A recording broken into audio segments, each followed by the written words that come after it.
Lila Rose was just on the Jubilee channel, and if you guys are familiar with this, you sit in a circle surrounded by essentially the embodiment of internet comments, and you then have to engage with those kind of things. So I think that's essentially the idea is, let's take the internet comment section, the social media comment section, and let's embody that and put people that would actually say these ridiculous things and have them argue with an individual who comes from an area of expertise. And in this case, Lila Rose, of course, is speaking about and defending the unborn. So the conversation is interesting throughout because we get things like this. I, as a person who has been assaulted, I didn't get to make that choice with that rape, but I do get to make the choice with what happens with that fertilized egg. And when I am sitting here with a 10-year-old child who didn't have a choice, to then say, you must carry that child, that is unconscionable. If I can respond, Rebecca Kiesling, my friend who was conceived in her mother tried to have an abortion. It was illegal and she couldn't access one. So she ended up placing Rebecca for adoption. And Rebecca goes around and says, what about my right to life? And she ended up meeting with her mother years later. And her mother said, I'm actually glad I wasn't able to end your life. One of the key things that we need to acknowledge is that abortion isn't something that's going to heal Abortion does. Abortion can add trauma. In the state of California, 200,000 Medicaid patients, women, 150% more likely to commit suicide for those that had an abortion, than those that gave birth. There is no psychological evidence. There have been a lot of studies that have been done that show that abortion can be profoundly traumatizing. The only thing unconscionable is the idea that if you are a victim of R, which is devastating and horrible, the R word, that then you can somehow alleviate that trauma and make it better by also then becoming a murderer of an innocent unborn child. Maybe we should focus our ire and our rage on the perpetrator of that R word rather than to take it out on the kid. Just saying. But the social media comment section is expected to have these kind of responses. But here, I think, is the embodiment of what the whole conversation is really all about as Lila engages with one more person. You don't get to speak for my child. Let's start right there. If I had carried to term, I would be labeled a drug-addicted black mother. And if I had kept the baby, I would have been labeled a incompetent single mother. So my question for you is, what is your perception of how I should feel about my abortion? Sometimes the regret happens later in life. It's not within even 5 or 10 years. The trauma they feel might come out later when they have their own other children or grandchildren. So every woman, it's going to be different. I think you're amazing. I think if that's what you've overcome in your life, I think that's incredible. And you should be proud of overcoming so many tough things in your life. It does break my heart that if you're sharing you had an abortion, that there could be a child, I don't know how old they'd be, 10 years old today, who would be cheering you on saying, go get him, mom, you got this. I can almost promise you that would not be the case because I say again, I'm in a domestic violence shelter. I've got a dog I can barely take care of. You're expecting me to sit here and let you tell me how I'm supposed to feel. You're trying to scare me. I'm not telling you how to feel. Yes, you are. Yes, you are. I'm not telling you how to feel. With your statistics, but I am telling you that your baby, your statistics and your information, you are completely wrong. Because yes, and I wish someone had been helping you more. Listen, that's the other thing. Listen, but you weren't there. That's just help. it. Everybody always likes to say, "Oh, keep the baby, give it up for adoption." I know what our foster care system is like. But when you can't tell me I would have a child cheering me on. Just when you place a child for adoption, hold on, you're not going to speak. Foster care. You don't get to speak for my child. You don't get to speak for my child.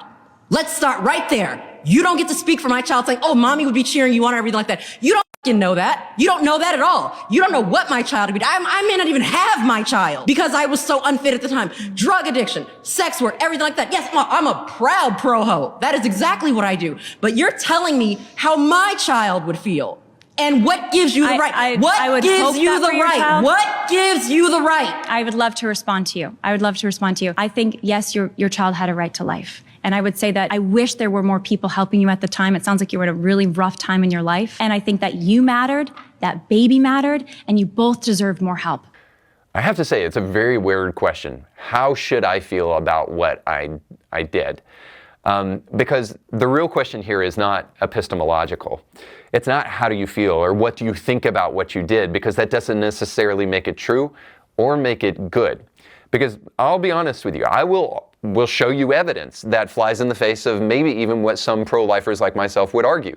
This JAMA article here shows, beyond a shadow of a doubt, that the people that they polled said that they were very, very happy with what they did when they went to an abortion clinic. So 2 years after their abortion, 301 people, 72% of those polled, said that they were satisfied with their decision. 306 of the 441 said that they would have an abortion again. Is this Chuck E. Cheese? And then 315, 72% reported more benefit than harm from their abortion. And then this one's the one that takes the cake. 308, 80% of 386 were not depressed. So not depressed at all. And only 1% of the 442 reported post-traumatic stress disorder.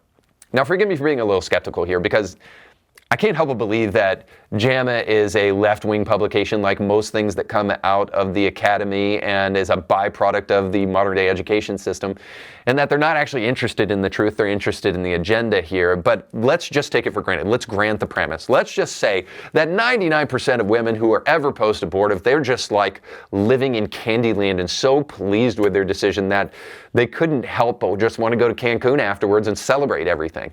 Let's just say that that's totally true. It is also totally irrelevant, because for the past at least half a century, if not more, we have been indoctrinating generation after generation after generation into the belief that a baby is just a choice. So the question is not epistemological in nature, because people have been conditioned to believe that a baby in the womb is not really a baby, so they don't necessarily know what they're doing if, as I would argue, that the question is not epistemological, it's ontological, and if we get that right, then the debate is really over. So the real question is what actually makes someone human? It's not how should you feel about your abortion, or how should you process this emotion? And is that really indicative of the truth of what you just did? Because I don't think it is. The real question is, regardless of how you feel about the matter, what did you just do ontologically speaking? And so, of course, I have to break it down for you biologically and tell you that the vast majority of biologists, who are the ones who actually should be weighing in on this conversation a little bit more than we hear, they would tell you that a human being is formed at fertilization. It's called the fertilization view. It's the idea that when brand new DNA is formed, you have a human being, not a parasite like the left would like to tell you. It's a brand new human being because, of course, what else would it be? Your body doesn't create hormones in order to feed and nurture a parasite, but it does a baby, a human baby in your womb. So the fertilization view clearly says that you have a human being in your belly, and if that's not enough for you, let's ask the question, what actually makes somebody a human being? What gives them that kind of moniker? And I would say it's the capacity for and potential of self-awareness or consciousness, or as a Christian, I would call it a soul. Well, here's the issue here. When you think about this, is a baby just fresh out of the womb? Let's just say it's lucky enough not to be born to a mother that wants to get rid of it. And after the third trimester, the baby comes out. How self-aware and how conscious is that baby? Well, clearly consciousness is the thing that separates us from a cow. That's why I can go slit the throat of a cow and then eat that cow and not be a homicidal maniac. That cow doesn't have consciousness like that little baby does. But even that baby doesn't really have self-awareness, not completely, doesn't really have consciousness. And even the person who has a mental handicap, they don't really have a self-awareness and a consciousness like other human beings necessarily do, but they do have the capacity for that. And they have the ability to have consciousness, which is what makes them a human being, which also means that the moment that conception takes place and a human being is formed, that they have the capacity for and the potential for the kind of consciousness that would qualify them as a human being. So to just simply say a baby in the first trimester has about the level of consciousness as a clam means nothing, because the potentiality for consciousness is there. And if you don't, as Bill Burr said, take that cake out of the oven and... You came by and you grabbed the pan, you threw it across the floor. You just ruined my birthday cake. And then you were like, well, that wasn't a cake yet. It's like, well, it would have been. Then guess what that baby will become in a couple of months? It will become a beautiful little bouncing baby boy or girl that will develop into an understanding of itself and have the capacity to ask existential questions like, why am I here? What's life all about? And all of those things. So it's not necessarily the having of self-awareness and consciousness in its fullness, but it's the capacity for those things, in other words, is what I'm trying to say. And it's important to settle that, because once we do, we finally have the question that we should be asking in all of this. And it's not, how do you feel about what you've just done? It's, is that baby in your belly an innocent human being? And if it is, crazy suggestion, don't murder it. Don't murder it for the sake of the life of the mother, because that baby has intrinsic value. So what you can do is you can deliver that baby to try to save the mother's life and the baby's life. And if the baby perishes in the midst of that, then it is tragic and it is sad, but at least you tried to save the baby. And then in the case of the R word, you save the baby, because an innocent baby isn't responsible for the evil criminal act of another person. And the same thing for incest. So all that said, if we finally get down to what this debate is really all about, what is that ontological thing in your belly? And you realize, using the words like fetus, calling it a parasite, calling it a choice, saying my body, my choice, doesn't actually dismiss the reality that regardless of your body, the body in your body is not your body, and it is a human being and deserves to be protected. And once you're there, finally, we'll start coming back to some level of sanity as a society once again, and maybe get away from a pagan culture of death. All right, that's all the time we have for today. Thanks so much for watching.